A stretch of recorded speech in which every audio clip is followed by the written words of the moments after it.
পৌরাণিক উপাখ্যান। সাপেদের সাথে গরুরের শত্রুতা কেন? হিন্দু পৌরাণিক কাহিনী অনুসারে গরুর ও সাপেদের মধ্যে শত্রুতার প্রধান কারণ ছিল তাদের মায়েদের মধ্যে পারস্পরিক ঈর্ষা ও হিংসা সংক্রান্ত বিবাদ। গরুরের মা বিনতা এবং নাগেদের মা কদ্রু কশ্যপ ঋষির দুই স্ত্রী ছিলেন। কদ্রু ছলনা করে বিনতাকে দাসী বানিয়েছিল। ফলে গরুর সাপেদের প্রতি তীব্র ঘৃণা ও শত্রুতা পোষণ করতেন। মহাভারতের তথ্য অনুসারে কশ্যপ মুনির দুই স্ত্রী কদ্রু ও বিনতা তার কাছে সন্তান প্রার্থনা করেন।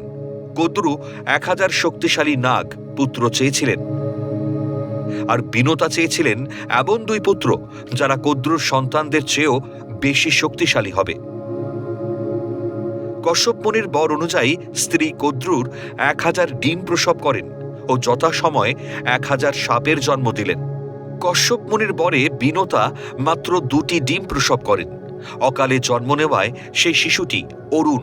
অকালে জন্মানো অরুণ তার মাকে অভিশাপ দেন যে তিনি কদ্রুর দাসী হবেন।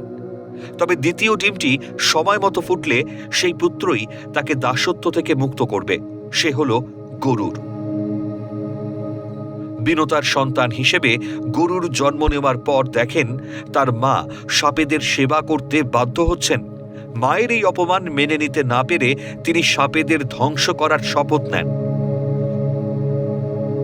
অন্য ঘটনায় বলা হয়েছে, একবার উচ্চৈশ্রবা নামক এক স্বর্গীয় ঘোড়ার লেজের রং নিয়ে দুই বোনের মধ্যে বাজি হয়। কদ্রু দাবি করেন ঘোড়াটির লেজ কালো, আর বিনতা বলেন সাদা। কদ্রু ছলে বলে জেতার জন্য তার সর্প সন্তানদের নির্দেশ দেন ঘোড়ার লেজে পিছিয়ে থাকতে, যাতে দূর থেকে সেটি কালো দেখায়। এই প্রতারণায় বিনতা হেরে গিয়ে কদ্রুর দাসীতে পরিণত হন।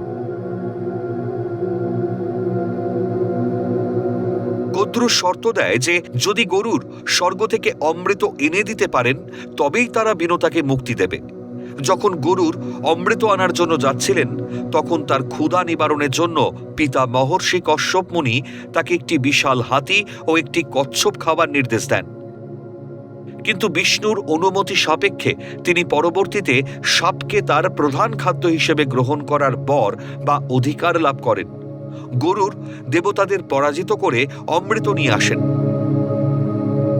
এবং বুদ্ধি বলে মাকে মুক্ত করেন।